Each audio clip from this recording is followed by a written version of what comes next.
Hello students, कैसे हैं आप सब। लॉकडाउन कैसे कट रहा है आप लोगों का? अच्छे से कट रहा है ना? अब तो और बढ़ गया है 17 मई। अब भगवान से दुआ यही करो कि अभी 17 मई लास्ट ही हो, अब इसके आगे ना हो, है ना। बहुत परेशान हो गए हैं, लेकिन क्या कहा जा सकता। पूरी दुनिया जब किसी एक महामारी से जूझ रही है तो उसमें सपोर्ट तो करना बनता ही है ना।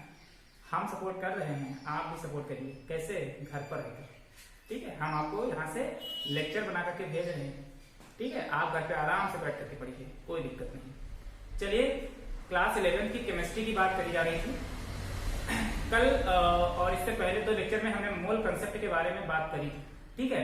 आज भी हम मोल कंसेप्ट का ही कुछ एक पार्ट है जिसके बारे में बात करेंगे। कल हमने आपको इंपिरिकल फार्मूला और मॉलिक्यूलर फार्मूला और परसेंटेज कंपोजिशन के बारे में बात करी थी। अगर जो इससे पहले वाला क्या कहते हैं नहीं देखा है वीडियो, तो डिस्क्रिप्शन बॉक्स में उसकी लिंक है, वो जहां पर जाकर के आप लोग देख लीजिएगा उसको, तो अच्छे से समझ में आ जाएगा, ठीक है। तो आज आपको पढ़ना क्या है केमिस्ट्री में, उसी के आगे थोड़ा सा पढ़ना है लिमिटिंग रिएजेंट क्या होता है और स्टोइकियोमेट्रिक कोफिशिएंट क्या होता है। स्टोइकियोमेट्री होती क्या है, ठीक है। बहुत ही अजीब सा नाम है, बोलने में थोड़ा सा इसका प्रोनाउंसिएशन अजीब सा है, ठीक है। तो इसको स्टोइकियोमेट्री कहा जाता है और ये लिमिटिंग रिएजेंट, ये दो चीजें क्या होती हैं, इसको आपको क्या करना है, समझना है, ठीक। अब इसको समझना है आपको, उससे पहले लिमिटिंग रिएजेंट को एक कहते हैं ना देहाती भाषा में, ठीक है, अपनी लैंग्वेज में समझ लेते हैं कि क्या होता है। अगर वो चीज समझ में आ गई तो लिमिटिंग रिएजेंट आपको समझ में आ जाएगा। बहुत ही इंपॉर्टेंट है। उसके बाद तो थोड़ा सा आपको समझना पड़ेगा, उसके बाद हम एक ट्रिक बता देंगे जिसके वजह से आप पहचान जाएंगे कि इस रिएक्शन में रिएजेंट हुआ है, सॉरी लिमिटिंग रिएजेंट है कि नहीं है। कोई कोई रिएक्शन ऐसी होती हैं जिनके अंदर लिमिटिंग रिएजेंट प्रेजेंट होता है और कहीं कहीं पर लिमिटिंग रिएजेंट प्रेजेंट नहीं होता है। तो आपको ये पहले समझना है कि ये लिमिटिंग रिएजेंट आखिर है कौन सी चीज, ठीक है, कौन सी आखिर बला है ये लिमिटिंग रिएजेंट, ठीक है। बला नहीं मतलब वो अपने लिए कह दिया है, लेकिन आपको समझना है कि सबसे पहले लिमिटिंग रिएजेंट है क्या। चलिए हम आपको एक एग्जांपल से समझाते हैं और बहुत ही कायदे से समझिएगा, बहुत ही इंपॉर्टेंट टॉपिक है आपका।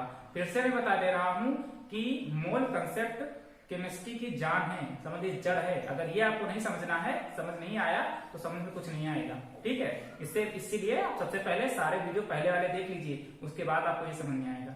चलिए लिमिटिंग रिएजेंट समझते हैं कि है क्या, ठीक। एक एग्जाम्पल देते हैं, सिंपल सा एग्जाम्पल है आपको देते हैं और आपको इसको करके समझना है, उसी से समझना है इस लिमिटिंग रिएजेंट को, ठीक। मान लीजिए आपको एक आदमी के लिए शरबत बनाना है, ठीक है। एक आदमी के लिए क्या बनाना है, शरबत। 1 पर्सन, एक पर्सन के लिए आपको शरबत बनाना है और आपके पास एक आदमी को शरबत बनाने के लिए क्या क्या आवश्यक पड़ेगा आपके पास में। आपके पास में मान लीजिए 1 गिलास पानी है, ठीक है। हिंदी में लिखते हैं 1 गिलास क्या है, पानी, मतलब 1 गिलास आपके पास में पानी है, ठीक। और 100 ग्राम आपके पास में क्या है, चीनी, शुगर। अगर ये दो चीज आपके पास में है तो आप एक पर्सन के लिए क्या बना सकते हैं, शरबत बना सकते हैं, ठीक है। इसको समझिएगा, एक आदमी के लिए आपको क्या बनाना है, शरबत बनाना है और आपके पास में, और एक आदमी के शरबत बनाने के लिए कितनी की आवश्यकता पड़ेगी, 1 गिलास पानी की आवश्यकता पड़ेगी और 100 ग्राम चीनी की आवश्यकता पड़ेगी। इससे समझते हैं, एक आदमी के शरबत बनाने के लिए 1 गिलास पानी और 100 ग्राम चीनी की आवश्यकता पड़ती है, तब जाकर के एक आदमी का शरबत बन जाएगा, ठीक है। अब आपके घर में मान लेते हैं कोई एक मेहमान आ गया और आपको उसको शरबत पिलाना है, ठीक है। और आपके घर में क्वांटिटी कितनी है, आपके घर में 1 गिलास क्या है, आपके घर में 1 गिलास पानी है, केवल 1 गिलास पानी है आपके घर में, समझिएगा 1 गिलास केवल पानी है आपके घर में, लेकिन चीनी आपके घर में कितनी है, 200 ग्राम, ठीक है। चीनी आपके घर में 200 ग्राम है और आपको जो मेहमान आए हैं आपके घर में, इस मेहमान के लिए, ये मेहमान है, ठीक, इसको मेहमान है ये मेहमान है और इनके लिए आपको क्या करना है, शरबत बनाना है, ठीक है, मेहमान है। तो देखिए एक हमारे पास क्वांटिटी क्या थी कि एक आदमी के शरबत बनाने की क्वांटिटी क्या थी हमारे पास, 1 गिलास पानी और 100 ग्राम चीनी होती तो एक पर्सन का शरबत बन पाएगा, ठीक है। हमारे घर में क्या है, ये मेहमान आए, ठीक है, और हमारे घर में मौजूद क्या है इस समय, 1 गिलास पानी है और चीनी कितनी है, 200 ग्राम है। तो अब आपको क्या है, देखो चीनी यहाँ पर कितनी थी, 100 ग्राम। एक आदमी के लिए चीनी की आवश्यकता कितनी है, 100 ग्राम। हमारे पास चीनी कितनी है 200 ग्राम। इसका मतलब क्या था कि हमारे पास 2 आदमियों का शरबत बन सकता है, लेकिन नहीं बन सकता। क्यों?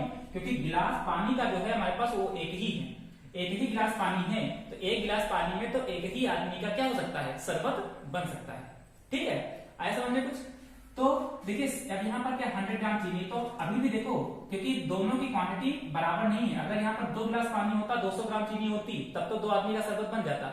लेकिन यहाँ पर एक ही गिलास पानी है, लेकिन चीनी तो 200 ग्राम है। लेकिन हमको बनाने के लिए, एक आदमी का शरबत बनाने के लिए कितने की आवश्यकता पड़ेगी? केवल 100 ग्राम की।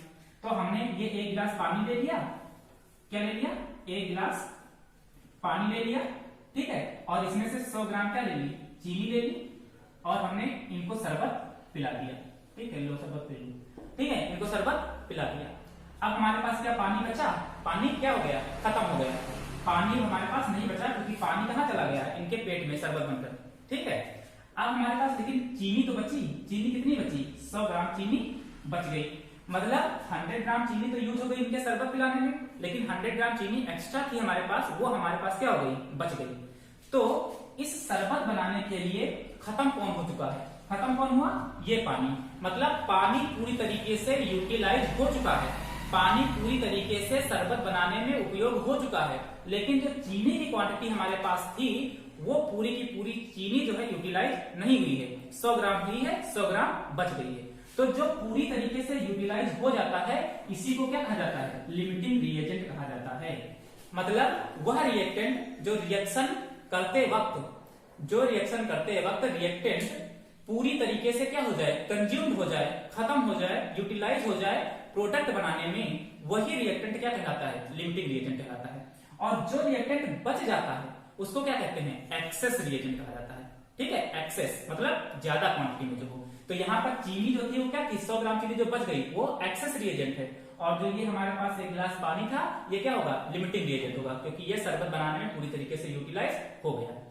तो आए समझ में लिमिटिंग रिएजेंट क्या होता है? अब हम इसको जरा अपनी केमिस्ट्री के लैंग्वेज में समझ लेते हैं। ठीक है, तो फिर से समझ लीजिएगा कि रिएक्शन यानी कि प्रोडक्ट बनाते वक्त अगर कोई रिएक्टेंट पूरी तरीके से यूटिलाइज हो जाता है, उसको क्या कहा जाता है? लिमिटिंग रिएजेंट LR कहा जाता है। और जो पूरी तरीके से यूटिलाइज नहीं हो पाता है, उसको एक्सेस रिएजेंट कहा जाता है, ER कहा जाता है। ठीक है, अब हम इसको जरा केमिस्ट्री की लैंग्वेज में समझते हैं। केमिस्ट्री की लैंग्वेज में इसको क्या कहा जाता है? केमिस्ट्री की लैंग्वेज में क्या कहते हैं कि the reactant which is completely consumed in a chemical reaction is called limiting reagent. ठीक है, वही चीज जो हमने बोली है कि केमिकल रिएक्शन होते वक्त जो चीज पूरी तरीके से क्या हो जाए? कंज्यूम हो जाए, उसी को क्या कहा जाएगा? लिमिटिंग रिएजेंट कहा जाएगा। लेकिन लिमिटिंग रिएजेंट की कुछ शर्तें भी होती हैं। कौन कौन सी शर्तें होती हैं? सबसे पहले अगर हमको शरबत ही बनाना था, तो क्या हमारे पास केवल चीनी होती तो शरबत बन जाता? हमारे मेहमान हमारे घर में एक आ गए थे और हमारे पास पानी नहीं थी, जबकि 1 गिलास पानी की रिक्वायरमेंट था। ठीक है, लेकिन पानी नहीं था, लेकिन शक्कर थी, चीनी थी, तो क्या शरबत बन जाता? नहीं बनता। ठीक है, तो उसी तरीके से मतलब 2 रिएक्टेंट का होना आवश्यक है। ठीक है, लिमिटिंग रिएजेंट के लिए 2 रिएक्टेंट का होना आवश्यक है, 2 या 2 से अधिक। मतलब मिनिमम 2 रिएक्टेंट होने चाहिए, सॉरी रिएजेंट बोल गए, मिनिमम 2 रिएक्टेंट होने चाहिए या 2 से अधिक होने चाहिए। मतलब 2 और मोर रिएक्टेंट होना आवश्यक है। ठीक है, एक रिएक्टेंट अगर आपके पास में है तो फिर उसमें लिमिटिंग रिएजेंट कौन है पता नहीं, समझ नहीं आएगा कौन लिमिटिंग रिएजेंट है। तो लिमिटिंग रिएजेंट के लिए कंडीशन होती है कि 2 और मोर रिएक्टेंट शुड बी कंपल्सरी, या शुड बी नीडेड। ठीक है, मतलब 2 या 2 से अधिक रिएक्टेंट आपके पास में क्या होने चाहिए? आवश्यक होने चाहिए। ठीक, दूसरी कंडीशन क्या होती है? ये तो ये कंडीशन हो गई हमारे पास इसकी। अच्छा, और इसमें क्या चीज है? तो इसको लिख लीजिएगा, जो हम बता रहे हैं इनको लिखते रहिएगा लिमिटिंग रिएजेंट में। अब हम बात क्या कर रहे हैं यहाँ पर? केमिकल रिएक्शन की या केमिकल इक्वेशन की। तो केमिकल इक्वेशन या केमिकल रिएक्शन होती क्या है? सबसे पहले तो ये आपने केमिकल रिएक्शन खूब पढ़ा है। ठीक है, A+B गिव्स आउट C, मतलब रिएक्टेंट गिव्स आउट प्रोडक्ट। तो ये केमिकल रिएक्शन आखिर होती क्या है? जैसे एक एग्जांपल हम आपको करते हैं, एक एग्जांपल दे देते हैं कि वाटर किससे मिलकर के बनता है। तो हाइड्रोजन और ऑक्सीजन के मॉलिक्यूल्स आपस में मिलते हैं तो क्या बनाता है? वाटर बनाता है। ठीक है, हाइड्रोजन ऑक्सीजन को मिलता है तो दोनों मिलकर के क्या बनाते हैं? वाटर बनाते हैं। अब एक चीज हमको ये समझना है कि देखिए यहाँ पर H2O है, यहाँ पर ऑक्सीजन है और यहाँ पर क्या है, हाइड्रोजन है। लेकिन एक चीज ये है कि एक होता है लॉ हमारे पास कंजर्वेशन ऑफ मास का। जैसे कि हमारे पास हाइड्रोजन था और ऑक्सीजन था, जितने भी यहाँ पर मोल हाइड्रोजन के हो, जितने भी मोल यहाँ पर ऑक्सीजन के हों, दोनों को जब आपस में मिलाया जाए और उसके बाद जो प्रोडक्ट बने उसका मास, मतलब इस पूरे का मास क्या होना चाहिए, कंजर्व होना चाहिए। जैसे मान लीजिए कि ये मार्कर था हमारे पास, इस समय मार्कर मान लीजिए 200 ग्राम का है, ठीक है। अब हमने इसको तोड़ दिया, ऐसे हमारे पास दो चीजें थी, ठीक है, फुल मार्कर बनाना था, इसको अलग कर दिया, इसको अलग कर दिया, और इन दोनों का वेट इसमें अगर वजन किया जाए तो 200 ग्राम है, ठीक है। अब इसको बन करके हमारा क्या बन गया, ये मार्कर बन करके अब एक तैयार हो गया। एक कैप था, एक मार्कर था, दोनों को आपस में, दोनों पहले अलग अलग थे, ठीक है, मार्कर बनने से पहले दोनों अलग थे, तो दोनों का वेट हमने वजन किया, दोनों को मिला करके कितना था, 200 ग्राम। उसके बाद हमने इसको इसमें क्या कर दिया, बंद कर दिया। अब ये क्या बन गया, मार्कर, ठीक। अब मार्कर बन गया, अब इसका भी वजन करेंगे तो इसका भी वजन कितना होना चाहिए, 200 ग्राम ही होना चाहिए, ठीक है। मतलब कंजर्वेशन ऑफ मास ये कहता है कि जो मास इस रिएक्टेंट का होने चाहिए वही मास किसका होना चाहिए, प्रोडक्ट का होना चाहिए। लेकिन यहां पर ऐसा नहीं, ठीक है।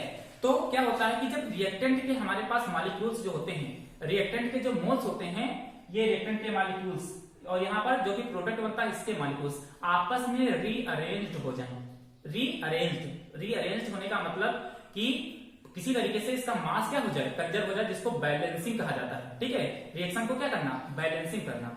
तो हमने क्या कहा है कि रिएक्टेंट, ये रिएक्टेंट होता है जो प्रोडक्ट बनाता है, इसको रिएक्टेंट कहते हैं, जिसको रॉ मटेरियल कहा जाता है। ये रिएक्टेंट होता है और ये क्या होता है, प्रोडक्ट, ये होता है प्रोडक्ट। हमने ये कहा कंजर्वेशन ऑफ मास ये कहता है कि रिएक्टेंट का टोटल मास प्रोडक्ट के टोटल मास के बराबर होना चाहिए, ठीक है। इनके मॉलिक्यूल्स में किसी भी प्रकार का कोई डिस्टर्बेंस नहीं होना चाहिए, ठीक है। अब हम आपसे ये कह रहे हैं कि लेकिन यहाँ पर 2 मोल हाइड्रोजन के, यहाँ पर 2 हाइड्रोजन के थे, यहाँ पर लेकिन 2 मोल ऑक्सीजन के, लेकिन यहाँ पर 1 ही मोल ऑक्सीजन का है। तो हमको क्या करना पड़ेगा, इनके मॉलिक्यूल्स को किसी तरीके से रीअरेंज करके बैलेंस करना है, ठीक है। तो अगर हम यहाँ से 2 से मल्टीप्लाई कर दें यहाँ पर, और यहाँ पर भी 2 से मल्टीप्लाई कर दें, तो ये 4 यहाँ हो जाएगा, हाइड्रोजन 4 यहाँ हो जाएगा, 2 ऑक्सीजन यहाँ पर और 2 ऑक्सीजन कहाँ पर, यहाँ पर। अब देखिए मॉलिक्यूल्स का रीअरेंजमेंट हो गया है, ठीक है, मॉलिक्यूल्स का रीअरेंजमेंट हो गया है और नंबर ऑफ मॉलिक्यूल्स में भी किसी भी प्रकार का कोई डिस्टर्बेंस नहीं हुआ है, ठीक है। तो इसको क्या कहा, अब ये जो बन करके तैयार हो गई, इसी को क्या कहा जाता है, केमिकल इक्वेशन कहा जाता है, ठीक है। मतलब कहने का ये है कि रिएक्टेंट से जब प्रोडक्ट बनता है तो इनके जो मॉलिक्यूल्स होते हैं इनका रीअरेंजमेंट करना, ठीक है, इनको रीअरेंज कर दिया देना ही क्या कहलाएगा, केमिकल इक्वेशन कहलाता है, ठीक। अब एक चीज देखिएगा, जब इसको हमने बैलेंस किया, अच्छा इस कंडीशन को क्या कहा जाता है, बैलेंसिंग, ठीक है। जब हमने इसको 2 आगे यहाँ पर जोड़ा था, 2 यहाँ पर किया था, तो इसको क्या कहा जाता है, बैलेंसिंग। मतलब दोनों तरफ हमको उसका मास क्या करना है, इक्वल रखने के लिए जो प्रोसेस करता है वो प्रोसेस क्या कहलाता है, बैलेंसिंग कहलाता है, ठीक है। अब एक चीज और समझिएगा कि ये जो 2 यहाँ पर ऐड किया है, 2 यहाँ पर जो ऐड किया है, तो रीअरेंजमेंट हुआ है, बैलेंसिंग। ये जो यहाँ पर 2 अलग अलग जोड़े गए हैं, इनको रीअरेंज करने के लिए जो अलग अलग यहाँ पर जो जोड़ा गया है, 2 इधर एक 2 इधर, इसको एक और नाम से जानते हैं, उसको क्या नाम दिया गया है, स्टेकियोमेट्री कहा गया है, ठीक है। तो कहने का मतलब ये है कि केमिकल इक्वेशन होते वक्त, ठीक है, जब हम उसके मॉलिक्यूल्स को रीअरेंज करते हैं, ठीक है, तो जो रीअरेंजमेंट होता है तो वो क्या कहलाता है, स्टोकियोमेट्री कहलाता है। ये स्टोकियोमेट्री किस पे डिपेंड करती है, बैलेंसिंग पे। मतलब ये दोनों एक दूसरे के क्या है, रिश्तेदार हैं, ठीक है। मतलब दोनों एक ही से मतलब क्या कहते हैं, मिलते जुलते हैं। स्टोकियोमेट्री डिपेंड किस पे होता है, बैलेंसिंग पर। तो ये जो वर्ड आगे लिखे गए हैं इनको क्या कहा जाएगा, स्टोकियोमेट्री कहा जाएगा। तो अगर हम आपसे सिंपल डिफिनेशन कहें कि स्टोकियोमेट्री की डिफिनेशन क्या होती है, तो किसी भी केमिकल इक्वेशन को स्टडी करना, किसी भी केमिकल इक्वेशन को स्टडी करना ही क्या कहलाता है, स्टोकियोमेट्री कहलाता है। किसी भी इक्वेशन को या केमिकल इक्वेशन को स्टडी करना और उसको कैलकुलेट करना, ठीक है, क्या कहलाता है, स्टोकियोमेट्री कहलाता है, ठीक। तो ये चीज समझ में आ गई, ठीक है। ये हो गई आपके पास में स्टोकियोमेट्री। अब यहाँ पर देखा जाए तो हाइड्रोजन का स्टोकियोमेट्री कितना है, 2, इसका कितना है, 1 मोल था तो 1 हो गया, इससे कितना है, 2, ठीक। तो कहने का मतलब यह है कि 2 मोल हाइड्रोजन का और 1 मोल ऑक्सीजन का मिलकर के क्या बना रहा है, 2 मोल वाटर बना रहा है, ठीक है। तो ये चीज हमारे पास होती है। अब हमारे पास कोई रिएक्शन दे रखी है अगर, तो उसमें लिमिटिंग रिएजेंट कैसे पहचानते हैं कि कौन सा लिमिटिंग रिएजेंट है। आपको लिमिटिंग रिएजेंट समझ में आ गया होगा, ठीक है, जो रिएक्शन में पूरी तरीके से कंज्यूम हो जाए। अब हमारे पास सपोज दैट कोई एक एग्जांपल लेते हैं जिसमें आपको लिमिटिंग रिएजेंट क्या करना है, पहचानना है। ठीक, जैसे कोई मान लीजिए एक ए है प्लस बी, एक एग्जांपल ले लेते हैं, कोई रिएक्शन है आपके पास में A plus B gives out C plus B, मतलब कोई रिएक्टेंट है हमारे पास ए और बी, और यहाँ पर जो इनका प्रोडक्ट बन रहा है वो कितना है, सी प्लस डी। अब आपको पहचानना है कि इस रिएक्शन में कोई लिमिटिंग रिएजेंट है कि नहीं है। ठीक है, कोई लिमिटिंग रिएजेंट है या नहीं है। किसी किसी रिएक्शन में क्या होता है कि लिमिटिंग रिएजेंट होता है और कहीं कहीं पर लिमिटिंग रिएजेंट नहीं होता है। अब यहाँ पर दो रिएक्टेंट हैं और हमने कहा था कि अगर दो रिएक्टेंट हैं तो वहां पर लिमिटिंग रिएजेंट होने की संभावना होती है। ठीक है, अब हमको पहचानना है तो कैसे पहचानेंगे, मान लेते हैं इसके नंबर ऑफ मोल कितने हैं Na और इसके नंबर ऑफ मोल कितने हैं Nb। ठीक है, नंबर ऑफ मोल निकालना आपको आता है, total weight upon molecular weight. तो इसके नंबर ऑफ मोल A, इसके नंबर ऑफ मोल B। इसका स्टोइचियोमेट्रिक कोफिशिएंट कुछ होगा अपना, स्टोइचियोमेट्रिक कोफिशिएंट ऑफ A, इसका भी स्टोइचियोमेट्रिक कोफिशिएंट ऑफ B। ठीक है, दोनों का है। अब हमको पहचानना है कि इसके अंदर लिमिटिंग रिएजेंट है कि नहीं है, तो कैसे पहचानेंगे। देखिए, अगर number of mole of A upon stoichiometric coefficient of A का रेशियो नंबर ऑफ B, मतलब mole of B divided by stoichiometric coefficient of B, अगर इन दोनों का रेशियो इक्वल नहीं आता है, ठीक है, इन दोनों का रेशियो इक्वल नहीं आता है, इसका मतलब इस रिएक्शन में लिमिटिंग रिएजेंट है। ठीक, अदरवाइज वाइस वर्सा, अगर ये हमारे पास number of mole stoichiometric coefficient of A is equal to हो जाता है, मतलब अगर इन दोनों का रेशियो क्या आ जाए, सेम आ जाए, मतलब इसके अंदर लिमिटिंग रिएजेंट नहीं। ठीक है, तो कभी भी आपके पास में जब जैसे आप नीट की तैयारी करते हैं या आप जेईई मेन की तैयारी करते हैं और वहां पर कोई रिएक्शन आए और आपसे ऑप्शन में दिया होगा कि इसमें लिमिटिंग रिएजेंट कौन सा है, जैसे आपसे कह दिया जाए नाइट्रोजन प्लस हाइड्रोजन, ऐसे कह दिया जाए nitrogen plus hydrogen gives off ammonia. ठीक है, इसको बाद में बैलेंस कर लेंगे। तो आपसे कहेगा कि इसमें कौन सा लिमिटिंग रिएजेंट है, तो आप इस तरीके से पहले क्या करेंगे, करके देख लेंगे। ठीक है, अगर उसका रेशियो, दोनों का रेशियो इक्वल नहीं आता है, ठीक है, इनका रेशियो अगर इक्वल नहीं आता है इन दोनों का, तो लिमिटिंग रिएजेंट है। अगर इक्वल आ जाता है तो लिमिटिंग रिएजेंट नहीं है। तो अगर मान लीजिए कि इसमें लिमिटिंग रिएजेंट है ही नहीं है, तो हमको टाइम वेस्ट करने की आवश्यकता क्या है, तो हम पहले इसको क्या कर लेंगे, चेक कर लेंगे। ठीक, तो लिमिटिंग रिएजेंट निकालना आप लोगों को आ गए। अब जरा हम एक एग्जांपल लेकर के आपको समझाते हैं, एक एग्जांपल ले लेते हैं, उसके बेसिस पे समझाते हैं। जैसे हमारे पास एक रिएक्शन है 2A plus 3B gives out product. कोई भी प्रोडक्ट मान लीजिए बन करके तैयार हो जाएगा, पता नहीं कोई प्रोडक्ट होगा, हमने ऐसे एग्जांपल में ले लिया है। ठीक, इसके नंबर ऑफ मोल हम मान लेते हैं, इसके नंबर ऑफ मोल मान लेते हैं कितने हैं 10, और इसके नंबर ऑफ मोल हम मान लेते हैं, अपने मन से मान लेते हैं कुछ भी हो, ठीक है 18। इसके नंबर ऑफ मोल 10 और इसके नंबर ऑफ मोल कितने हैं 18 है, हम अपने मन से मान लिया हमने। ठीक, अब चलिए, अब हमको क्या करना है, हमको पहचानना है कि इसमें से लिमिटिंग रिएजेंट कौन है, कौन ऐसा रिएजेंट है जो इस प्रोडक्ट बनाने में मदद कर रहा है। अच्छा, प्रोडक्ट कितना बनेगा, प्रोडक्ट की क्वांटिटी कितनी होगी, ये कौन डिसाइड करेगा, लिमिटिंग रिएजेंट डिसाइड करेगा।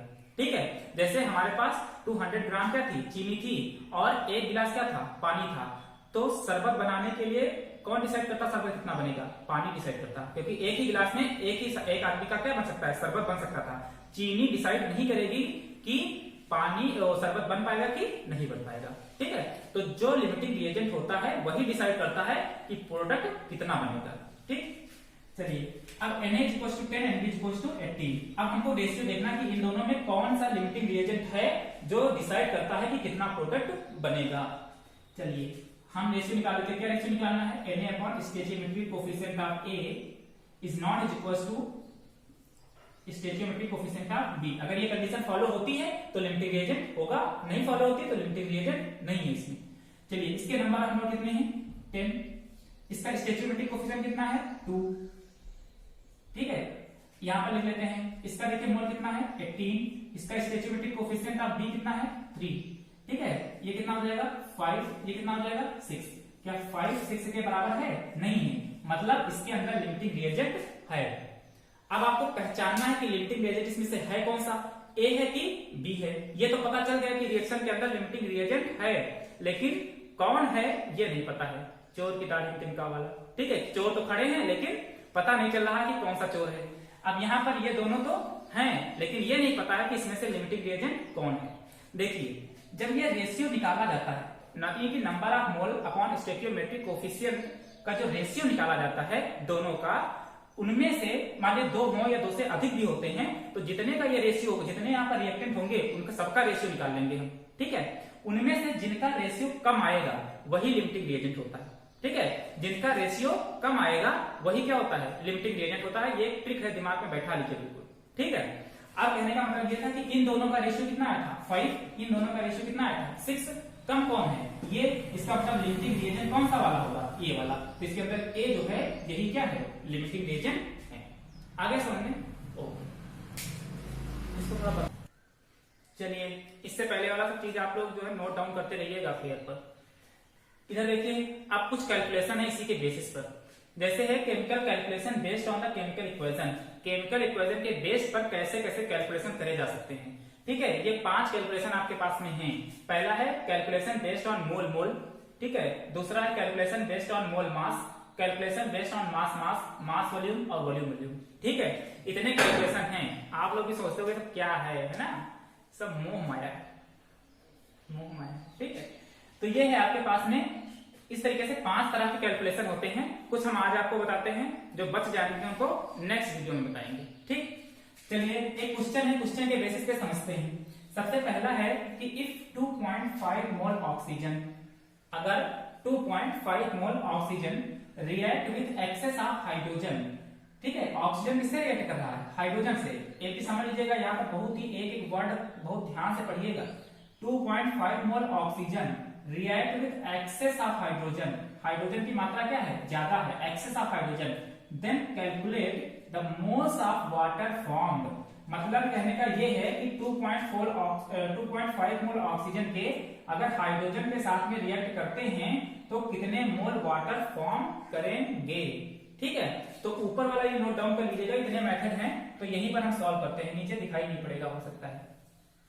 चलिए, अब इसको हम सॉल्व करते हैं, ठीक। हमने क्या कहा, हमने पहले रिएक्शन लिखना है। अगर आपको केमिकल इक्वेशन बनाना नहीं आता है तो फिर सीखो उसको बनाना, ठीक है। क्योंकि केमिकल इक्वेशन बनाना नहीं आएगी तो फिर काम नहीं चल पाएगा।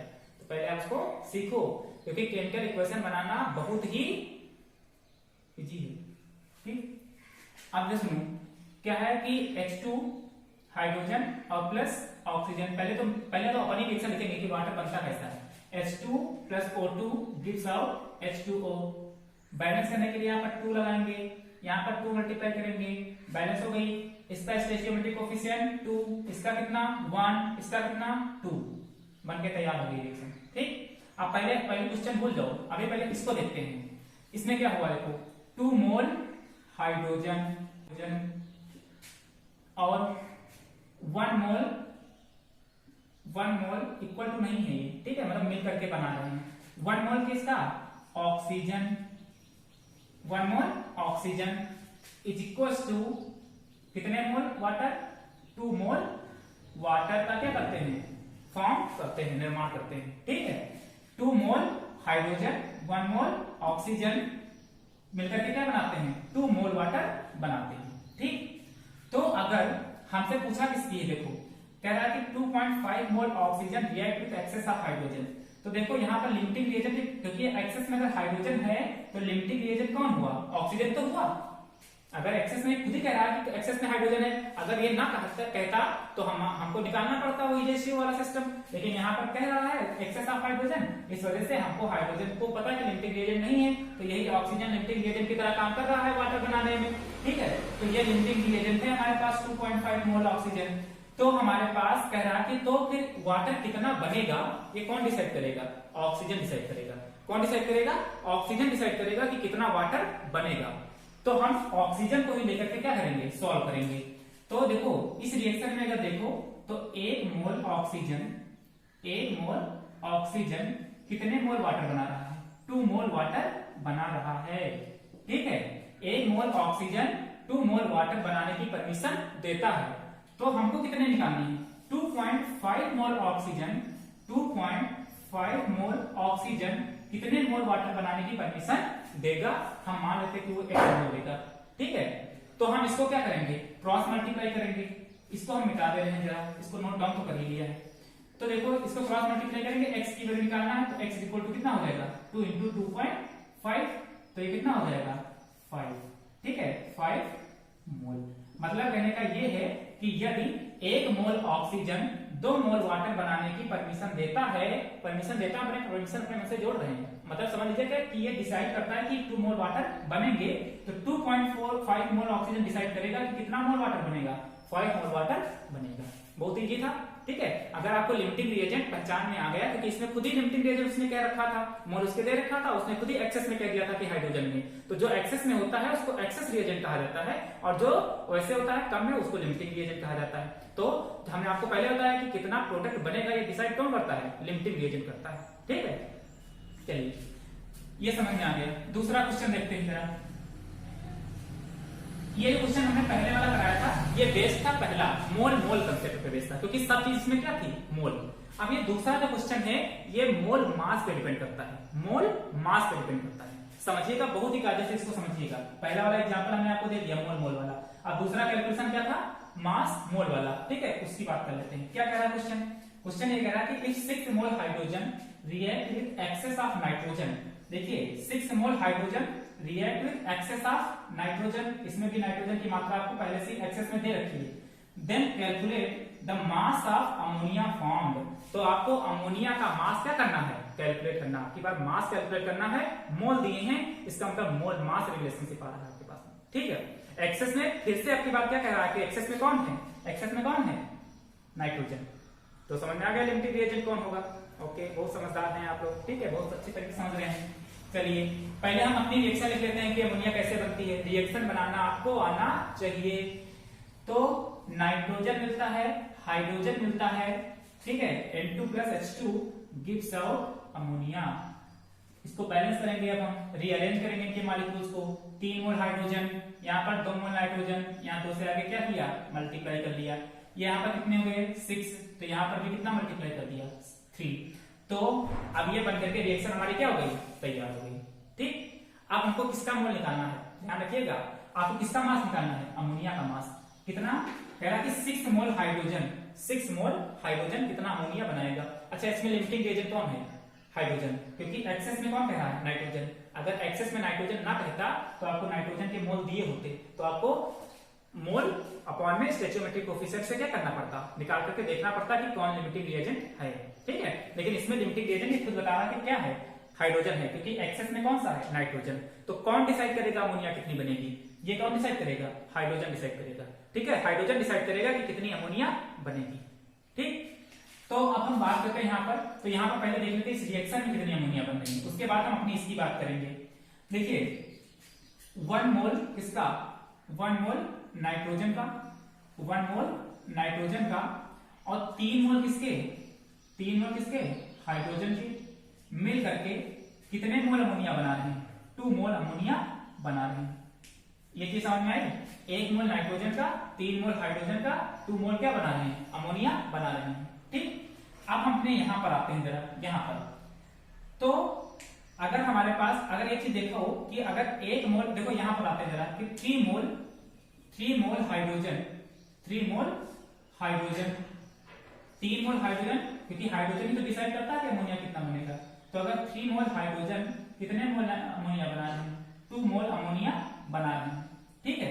अगर 3 मोल हाइड्रोजन 2 मोल अमोनिया बना रहा है, तो 6 मोल हाइड्रोजन, क्योंकि क्वेश्चन में आपको दिया था ना कि 6 मोल हाइड्रोजन, ये 6 मोल हाइड्रोजन कितनी अमोनिया बनाएगा, ठीक है। अगर हम इसको फिर से क्या माने, x मान लें, तो हमको इसको निकालना है कि 6 मोल हाइड्रोजन कितनी अमोनिया बनाएगा। तो इसको इसके साथ में क्या करते हैं, मल्टीप्लाई करते हैं, और 3 से क्या करते हैं, डिवाइड करते हैं, मतलब 6 × 2 डिवाइडेड बाई 3, तो ये कितना हो जाएगा 4 मोल अमोनिया।